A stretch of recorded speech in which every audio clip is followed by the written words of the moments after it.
In the service of the public, integrity is everything. This is how we work. Oke, Assalamualaikum warahmatullahi wabarakatuh. Salam sejahtera untuk kita semua. Selamat datang di podcast kita hari ini, sebuah ruang interaktif di mana kita akan membahas nilai-nilai dasar ASN yang berakhlak dengan meneladani sosok yang luar biasa, yaitu Profesor Dr. Kiai Haji Nasaruddin Umar. Beliau lahir di Bodi, Sulawesi Selatan pada 23 Juni 1959 yang dikenal sebagai seorang ulama, akademisi, dan aktivis lintas agama, yang dikenal luas atas kiprahnya dalam membangun moderasi beragama. Pada 21 Oktober 2024, beliau dilantik oleh Presiden Prabowo Subianto sebagai Menteri Agama Republik Indonesia dalam Kabinet Merah Putih pemerintahan Prabowo Gibran. Dengan rekam jejak sebagai ulama, intelektual muslim kelas internasional, dan pemimpin yang berakhlak mulia, beliau bahkan dinobatkan sebagai menteri dengan kinerja terbaik. Nah, bersama teman-teman kelompok satu, kita akan mengupas satu persatu nilai berakhlak yang beliau teladankan. Dengan gaya yang santai ya tentunya, penuh makna, mari kita mulai perjalanan inspiratif ini dengan poin pertama, yaitu baik. berorientasi pelayanan. Mari kita mulai. Baik, langsung aja ya. Bagaimana menurutmu, eh, tapi pelayanan tulus kepada masyarakat bisa nggak menjadi cerminan akhlak ASN? Tentu bisa.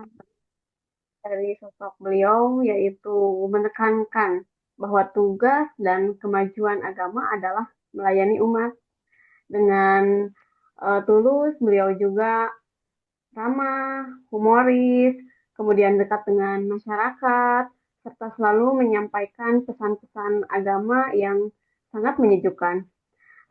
Dari hal itu mencerminkan bahwa orientasi pelayanan mengedepankan kepentingan untuk umat. Ya, terima kasih pandangannya. Terus lalu untuk yang poin selanjutnya yaitu accountable. Transparansi dan integritas Baik, Kang. adalah hal penting. Menurutmu, tapi Ya, bagaimana akuntabilitas ini bisa dijaga dalam kehidupan sehari-hari ASN? ya, Kang.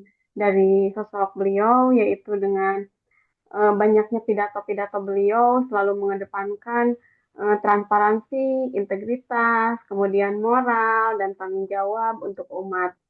Tidak pernah tercatat di media nasional seperti berita-berita korupsi, kemudian penyelewengan jabatan, dan untuk apa selanjutnya yaitu dari Profesor Dr. Kiai Haji Nasaruddin ini sudah mengingatkan bahwa ASN agar bekerja dengan integritas dan bisa dipertanggungjawabkan nantinya di dunia maupun di akhirat. Seperti itu kan. Menarik sekali, itu memberi kita gambaran yang nyata. Sekarang mari kita dengarkan tentang nilai kompeten. Menurut Teh Nisa, Profesor Dr. Nasaruddin ini kan dikenal sebagai ulama sekaligus intelektual. Bagaimana relevansi kompetensi ini bagi ASN yang terus dituntut untuk belajar dan berkembang? Ya, Kang. Beliau ini merupakan seorang ulama, akademisi, dan praktisi yang mendalami ilmu tafsir, hadis, dan gender dalam Islam. Kompetensi ini terlihat dari ceramah-ceramah beliau yang menyentuh hati dan juga dari buku-buku ilmiah yang beliau tulis.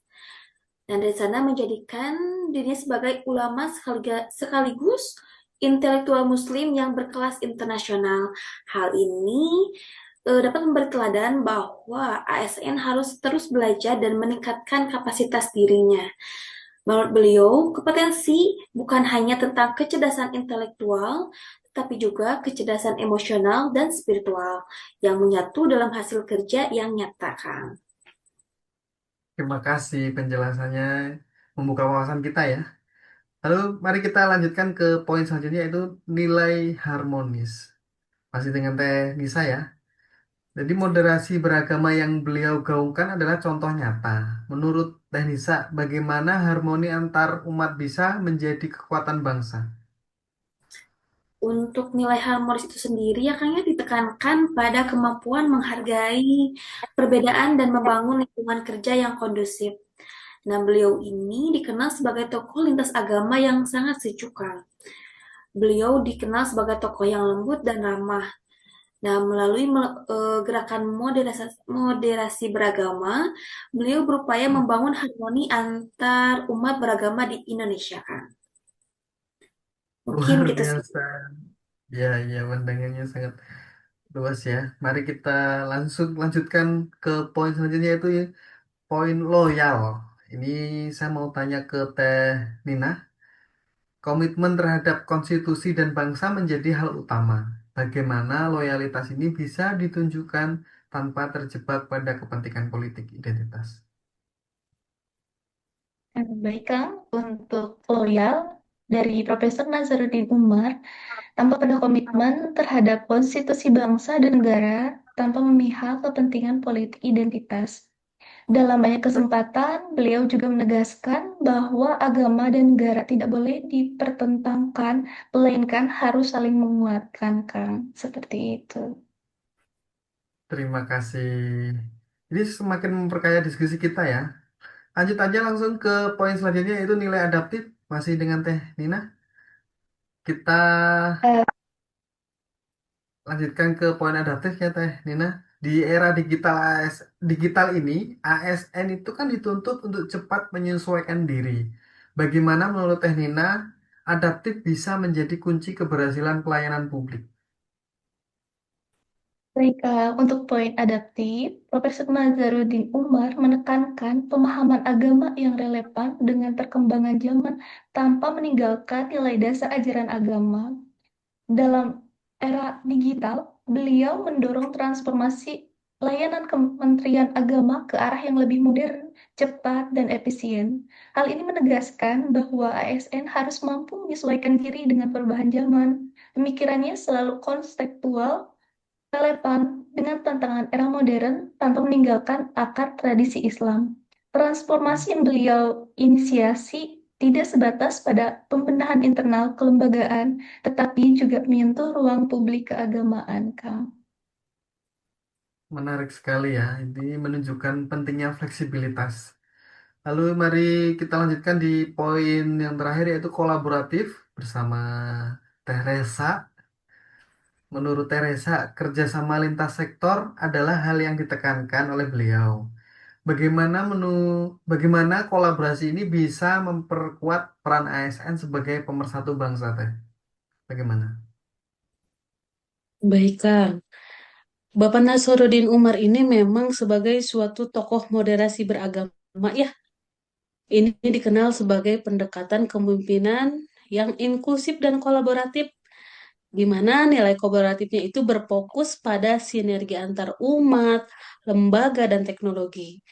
Salah satu contohnya yang paling menonjol itu adalah perannya Bapak Nasaruddin Umar ini sebagai imam besar Masjid Istiqlal dalam memfasilitasi pertemuan antar religius, termasuk inisiatif pertemuan dengan Paus Fransiskus yang menekankan kolaborasi dalam dialog, penghormatan bersama, dan perdamaian.